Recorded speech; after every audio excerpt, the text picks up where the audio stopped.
ರಕ್ತ ಚಂದ್ರಗ್ರಹಣ ಇವತ್ತಿನ ವಿಶೇಷ ದಂಗಲ್ ಕಾರ್ಯಕ್ರಮದಲ್ಲಿ ಈ ಒಂದು ವಿಚಾರದ ಬಗ್ಗೆ ನಾವು ನಿಮಗೆ ಮಾಹಿತಿಯನ್ನು ನೀಡ್ತಾ ಹೋಗ್ತೀವಿ. ರಕ್ತ ಚಂದ್ರಗ್ರಹಣ ಅಂತಂದ್ರೆ ಪ್ರತಿಯೊಬ್ಬರಿಗೂ ಕೂಡ ಜನಸಾಮಾನ್ಯರಿಗೆ ಭಯದ ವಾತಾವರಣ ಸೃಷ್ಟಿಯಾಗುತ್ತೆ. ವಿಜ್ಞಾನ ಲೋಕಕ್ಕೆ ಇದೊಂಥರ ವಿಸ್ಮಯ ಆದರೂ ಕೂಡ ಗ್ರಹಣಕ್ಕೆ ಯಾರೂ ಕೂಡ ಹೆದರಿಕೊಳ್ಳುವಂತಹ ಅವಶ್ಯಕತೆ ಇಲ್ಲ ಅಂತ ಹೇಳಿದ್ರೂ ಕೂಡ ಜನಸಾಮಾನ್ಯರಿಗೆ ಎಲ್ಲೋ ಒಂದು ಕಡೆ ಭಯ ಇದ್ದೇ ಇರುತ್ತೆ. ಈ ಒಂದು ರಕ್ತ ಚಂದ್ರಗ್ರಹಣ ಇವತ್ತು ರಾತ್ರಿ ಗೋಚರ ಆಗ್ತಾ ಇರುವಂತಹ ಹಿನ್ನೆಲೆಯಲ್ಲಿ ಇವತ್ತು ಏನೆಲ್ಲ ಮಾಡಬೇಕು, ಏನು ಮಾಡಿದ್ರೆ ಒಳಿತು, ಯಾವ ಸಂದರ್ಭದಲ್ಲಿ ನಾವು ಊಟ ಮಾಡಬೇಕು ಮತ್ತು ಯಾವ ಸಂದರ್ಭದಲ್ಲಿ ಮಂತ್ರ ಪಠಣೆಯನ್ನು ಮಾಡಬೇಕು. ಈಗಾಗಲೇ ಎಲ್ಲ ದೇವಸ್ಥಾನಗಳಲ್ಲೂ ಕೂಡ ವಿಶೇಷವಾಗಿ ಪೂಜಾ ಕೈಂಕರ್ಯಗಳನ್ನು ನೆರವೇರಿಸಲಾಗ್ತಾ ಇದೆ ಮತ್ತು ದರ್ಬೆಯನ್ನು ಹಾಕಿ ದೇವಸ್ಥಾನಗಳನ್ನು ಕೂಡ ಬಂದ್ ಮಾಡುವಂತಹ ಕೆಲಸಗಳು ಕೂಡ ಈಗಾಗಲೇ ಸಾಗ್ತಾ ಇರುವಂಥದ್ದು.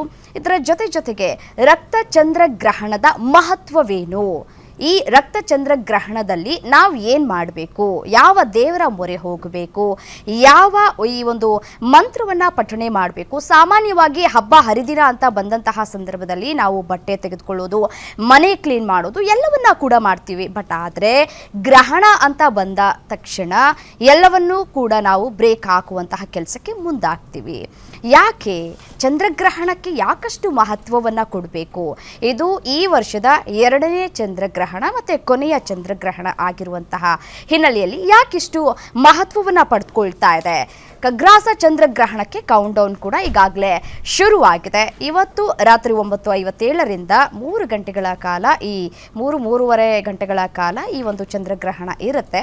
ಯಾಕಿಷ್ಟು ಮಹತ್ವವನ್ನು ಪಡೆದುಕೊಳ್ತಾ ಇದೆ ಅನ್ನೋದರ ಕುರಿತು ಚರ್ಚೆಯನ್ನು ಮಾಡ್ತಾ ಹೋಗೋಣ. ನಮ್ಮ ಜೊತೆ ಅತಿಥಿಗಳು ಇದ್ದಾರೆ, ಅವರನ್ನು ಸ್ವಾಗತ ಮಾಡ್ತಾ ಹೋಗೋಣ. ಗೊಟ್ಟಿಗೆರೆ ಶಿವಣ್ಣ ಗುರೂಜಿ ನಮ್ಮ ಜೊತೆ ಜಾಯಿನ್ ಆಗಿದ್ದಾರೆ. ನಮಸ್ತೆ ಗುರೂಜಿ, ಕಾರ್ಯಕ್ರಮಕ್ಕೆ ಸ್ವಾಗತ. ಇದರ ಜೊತೆಗೆ ಶಶಾಂಕ್ ಶಾಸ್ತ್ರಿ ಗುರೂಜಿ ಅವರು ಕೂಡ ನಮ್ಮ ಜೊತೆಗಿದ್ದಾರೆ, ಅವರನ್ನು ಕೂಡ ನಾವು ಸ್ವಾಗತ ಮಾಡೋಣ.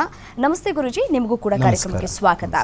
ಇನ್ನು ಕ್ರಿಸ್ಟಲ್ ಜ್ಯೋತಿಷಿ ಮೀತಾ ಅವರು ಕೂಡ ಕಾರ್ಯಕ್ರಮದಲ್ಲಿ ಜಾಯಿನ್ ಆಗಿದ್ದಾರೆ, ಅವರನ್ನು ಕೂಡ ಸ್ವಾಗತ ಮಾಡೋಣ. ಮೇಡಮ್ ನಮಸ್ತೆ, ಕಾರ್ಯಕ್ರಮಕ್ಕೆ ಸ್ವಾಗತ. ನಮಸ್ತೆ. ಇದರ ಜೊತೆಗೆ ರಜತ್ ಗುರೂಜಿ ಅವರು ಕೂಡ ಕಾರ್ಯಕ್ರಮದಲ್ಲಿ ಜಾಯಿನ್ ಆಗ್ತಾ ಇದ್ದಾರೆ, ಅವ್ರಿಗೂ ಕೂಡ ವೆಲ್ಕಮ್ ಮಾಡ್ಕೊಳ್ಳೋಣ. ನಮಸ್ತೆ ಗುರೂಜಿ, ನಿಮಗೂ ಕೂಡ ಕಾರ್ಯಕ್ರಮಕ್ಕೆ ಸ್ವಾಗತ. ಇನ್ನು ವಿಜ್ಞಾನ ಲೋಕ ಬಹಳ ಅಚ್ಚರಿಯನ್ನು ಕೂಡ ವ್ಯಕ್ತಪಡಿಸ್ತಾ ಇದೆ.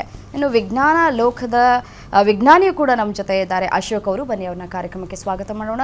ಗುರೂಜಿ ನಿಮಗೂ ಕೂಡ ಕಾರ್ಯಕ್ರಮಕ್ಕೆ ಸ್ವಾಗತ. ಮೊದಲಿಗೆ ನಾನು ಈ ಗೊಟ್ಟಿಗೆರೆ ಶಿವಣ್ಣ ಅವ್ರನ್ನ ಮಾತನಾಡಿಸ್ತಾ ಹೋಗ್ತೀನಿ. ಇವತ್ತು ಬಹಳ ಪ್ರಾಮುಖ್ಯತೆಯನ್ನು ಕೂಡ ಪಡೆದುಕೊಳ್ತಾ ಇದೆ ಚಂದ್ರಗ್ರಹಣ ಇರುವಂತಹ ಸಂದರ್ಭದಲ್ಲಿ.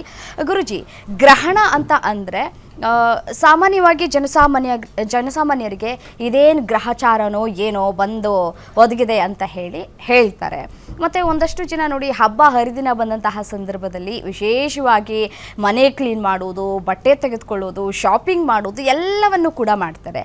ಬಟ್ ಆದರೆ ಈ ಗ್ರಹಣ ಅಂತ ಬಂದಂತಹ ಸಂದರ್ಭದಲ್ಲಿ ನಮಗೆ ಗ್ರಹಣ ಹಿಡಿದಿದೆಯೇನೋ ಅನ್ನುವಷ್ಟರ ಮಟ್ಟಿಗೆ ಜನ ಯೋಚನೆ ಮಾಡ್ತಾರೆ. ಎಷ್ಟೇ ಧೈರ್ಯ ತುಂಬುವಂತಹ ಕೆಲಸ ಮಾಡಿದ್ರೂ ಕೂಡ ಯಾವುದೇ ರೀತಿಯಾದಂತಹ ಪ್ರಯೋಜನಗಳು ಕೂಡ ಆಗೋದಿಲ್ಲ. ಗ್ರಹಣ ಅಂತಂದರೆ ಅಷ್ಟು ಟೆನ್ಷನ್ ಯಾಕೆ ಅಂತ ಹೇಳಿ? ನಮಃ ಸೂರ್ಯಾಯ ಚಂದ್ರಾಯ ಮಂಗಳಾಯ ಬುಧಾಯ ಚ ಗುರು ಶುಕ್ರ ಶನಿವೃಶ್ಚ ರಾಹು ಕೇತುವೇ ನಮಃ. ನವಗ್ರಹ ದೇವತೆಗಳಿಗೆ ವಂದನೆ ಮಾಡಿ ಹೇಳೋದಾದರೆ, ವೈಜ್ಞಾನಿಕವಾಗಿ ಗ್ರಹಣವನ್ನು ವಿಶ್ಲೇಷಣೆ ಮಾಡೋ ರೀತಿ ಬೇರೆ, ಮತ್ತು ಆಧ್ಯಾತ್ಮಿಕವಾಗಿ ಗ್ರಹಣವನ್ನು ವಿಶ್ಲೇಷಣೆ ಮಾಡೋ ರೀತಿ ಬೇರೆ ಇದೆ.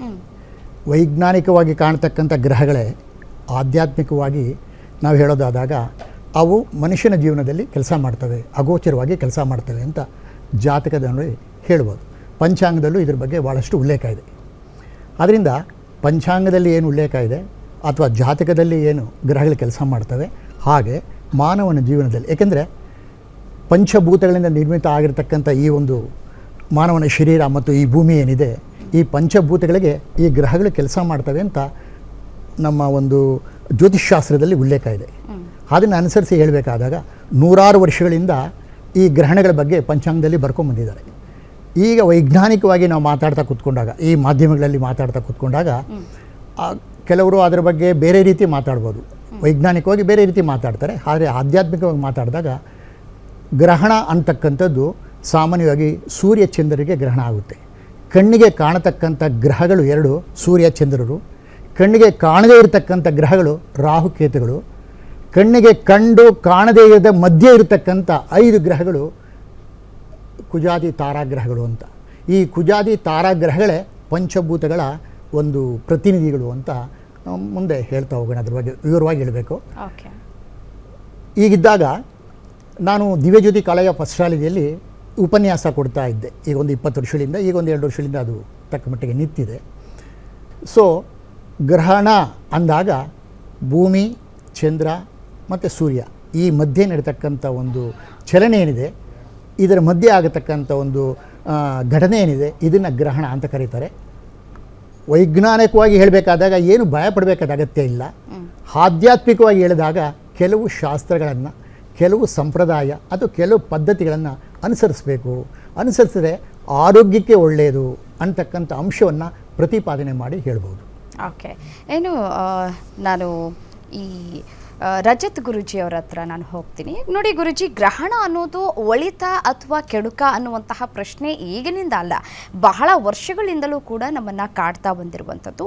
ಈ ಜಾಸ್ತಿ ಆತಂಕವನ್ನು ವೃದ್ಧಿಸುತ್ತಾ ಅಥವಾ ಒಳಿತನ್ನು ವೃದ್ಧಿಸುತ್ತಾ ಅಂತ ಹೇಳಿ ಈ ಒಂದು ರಕ್ತಚಂದ್ರ ಗ್ರಹಣ?